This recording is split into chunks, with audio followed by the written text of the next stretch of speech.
Number 10. We say I'm fine without thinking about it. The words come out automatically like a social reflex. Our face may be tired, but our mouth still smiles politely. The ritual matters more than the truth. Inside, thoughts swirl like a quiet storm. Outside, everything looks calm and simple. People rarely really want the answer.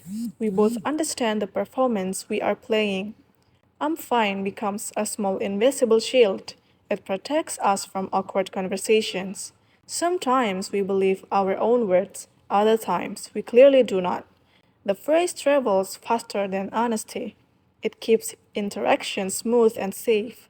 No rule tells us to say it, yet almost everyone follows it. We repeat it in hallways, shops, and classrooms. The habit feels almost automatic. In the end, the I'm fine reflex works only because we all agree to accept it. Number 9. We laugh even when nothing is funny. The sound appears almost automatically in conversations. Our mouth moves before our brain agrees. A smile often arrives without real amusement. Inside, we may feel confused or tired. Outside, the laughter smooths the moment. People rarely check if the love is real. The ritual is more important than sincerity. A single chuckle can prevent awkward silence. It acts like social glue between strangers. Sometimes we laugh just to fit in, other times we do it to be polite. The sound travels faster than our true feelings. It keeps interactions comfortable. No one forces us to laugh this way, yet almost everyone has done it. We use it in meetings, classrooms, and casual chats. The habit feels strangely normal. In the end, the polite fake laugh works only because we all accept it. Number 8. Goodbyes begin like a simple ending, yet the ending keeps walking forward. Two people drift side by side down a long hallway. The farewell stretches thinner but never breaks. Footsteps hesitate, speed up, then slow again. The corridor turns into a quiet loop. Phrases bounce back softly. Okay, I'll text you becomes another delay. Hands wave while bodies stay aligned. Distance refuses to grow. Small jokes slip out at the last second. They act like tiny anchors of connection. Both know this dance has no purpose. Still, it continues on its own momentum. No sign instructs anyone to linger. Habit writes the rule instead. Each step feels longer than the last. The hallway seems to breathe with them. In the end, the goodbye hallway loop exists only because both choose to stay in it. Number 7. The doors close and the space instantly changes mood. The air feels heavier without a single word. People stand like statues aware of themselves. Eyes drift toward glowing floor numbers. No sound is made, yet tension lingers softly. Everyone feels it without saying so.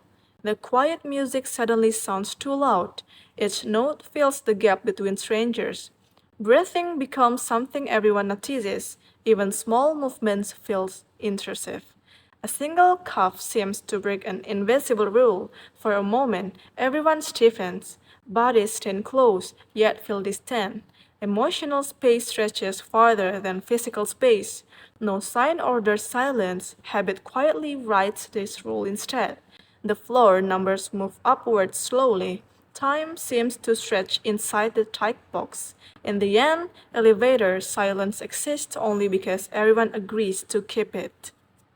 Number 6. Someone spots you from across the road and raises a hand. Instantly, your body reacts before your mind does. Your arm lifts mid-step, stuck between walking and greeting. Cars pass, yet the moment feels frozen.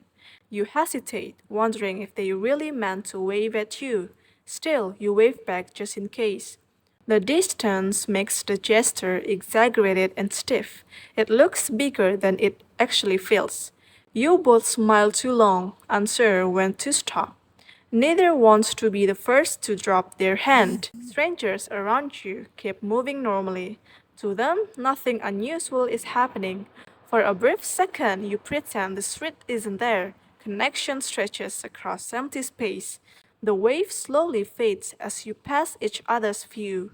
Relief quietly replaces the tension. Yet in that instant, it felt strangely important. In the end, the awkward wave works only because we accept it. An unwritten rule carries us across the street. Number 5. People hover near the in trains pretending to be casual. Their bodies shift like they're part of an invisible choreography. Eyes scan the room while feet shuffle in tiny steps. No one wants to look too eager or too impatient. Some lean against walls that were never meant to be leaned on. Others stand perfectly straight, trying to look composed. The host clipboard becomes the center of silent attention. Everyone waits for their name like a verdict. Small smiles appear whenever eye contact accidentally happens. Quickly, they fade just as fast. Groups drift closer, then pull back without speaking. Personal space becomes a fluid, moving boundary. Hands play with phones, menus, or nothing at all. Movement fills the uncomfortable silence. Every time the door opens, heads turn in unison. Hope briefly ripples through the crowd. When a name is finally called, there's a subtle collective release. Yet the dance continues for those left behind. In the end, the restaurant wedding dance works only because we all agree to perform it. An unwritten rhythm guides our bodies. Number 4. Someone starts clapping slowly, and the room instinctively follows.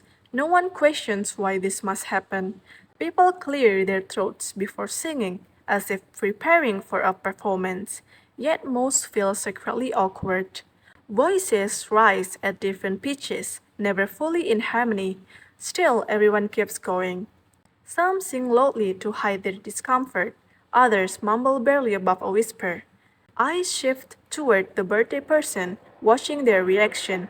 Smiles are expected, not optional.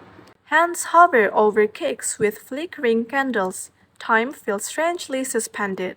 Strangers suddenly become a temporary choir. Familiarity is created in seconds. The song drags on longer than it should. No one dares to be the first to stop. When the final note lands, there is an instant collective relief. Applause seals the ritual. In the end, the birthday song works only because we all agree to sing. Obligation turns into tradition. Number 3. A camera rises and the air immediately tightens. Bodies begin sliding like pieces on a board. There is no clear leader, yet movement spreads instantly. Feet shuffle before minds decide. Arms stretch, retract, and wrap around shoulders that weren't there a second ago. The group shape keeps breathing. Just a little to the left, echoes across the crowd. The entire formation trembles in response. Eyes chase the lens while balance wobbles beneath them. Stillness feels temporary. Tall figures bend, short figures rise on their toes. Everyone sacrifices comfort for the frame. A stray hand lands on a stranger's back and stays there.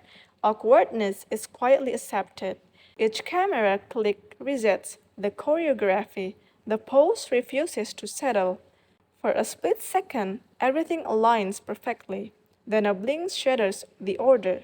In the end, the shuffle only works because everyone agrees to keep adjusting.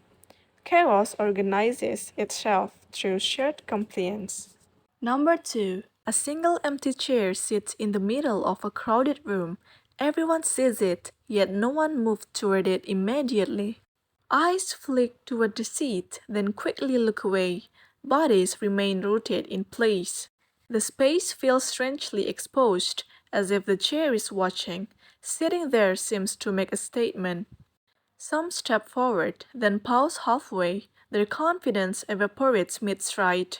Others pretend not to notice at all, still they carefully avoid the spot. Whispers of "you can take it" travel without anyone speaking. The invitation is silent. Time stretches as the chair remains untouched. The tension grows heavier than it should. Finally, someone commits and sits down. A quiet collective breath is released. Yet even then, they shift uncomfortably, aware of every gaze. The seat never fully feels natural. In the end, the last seat only becomes ordinary once belief dissolves. Until then, hesitation rules the room. Number 1. Two strangers stand side by side, unsure how to begin. The sky becomes their safest bridge. A simple comment about heat or rain instantly fills the silence. No one questions why this works. Eyes lift upward as if the clothes hold meaning. Conversation quietly follows. People describe the weather they both already know. Agreements feel strangely comforting. If the sun is harsh, everyone complains together. If it rains, everyone sympathizes. The topic is so natural it cannot offend. That is exactly why it survives. Small smiles appear while discussing something so trivial. Awkwardness slowly fades.